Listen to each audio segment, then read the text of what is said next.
सदा है उसके पास, तेरे पूजन से बढ़ता है हरि भक्ति में दृढ़ विश्वास। હરિઓમ. મારું નામ કૃષ્ણા. આમ તો બધા લગભગ ઓળખે જ છે મને, પણ આ બેનો સાથે પહેલી વાર સંપર્કમાં છું.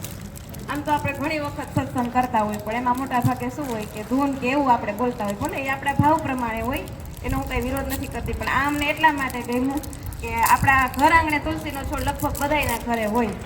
અને હું તો સ્કૂલમાં જોબ કરું છું, એટલે મારી સ્કૂલમાં છે. અને હું તો બહુ વવડાવવાનો આગ્રહ રાખું. છોકરાઓને ઘણી વખત શિયાળામાં આપણે ઉકાળો ને એવું આપતા હોય આનો જેમ. એટલે કહેવાનો અર્થ એ છે કે આયુર્વેદિક રીતે આપણે ઘણા ખરાને ખબર હતી, પણ ધાર્મિક આટલું બધું સંકળાયેલું છે એ કદાચ મને આજે જાણવા મળ્યું. અને બહુ આનંદ થયો. અને ખરેખર આવા પ્રોગ્રામ આપણી સોસાયટીમાં જો રજાના દિવસે રાખવામાં આવે તો બાળકો પણ લાભ લઈ શકે. એટલે ખાસ બેક તો એ વિનંતી તમે કે રજાના દિવસે આવું રાખો તો કદાચ છોકરાએ થોડાક અમારા આમાં ઇન્વોલ્વ થાય તો એને થોડુંક જાણવા મળે. એટલે તુલસી પૂજા ખરેખર એક મારા માટે નવો અનુભવ હતો અને બહુ સારો અનુભવ રહ્યો.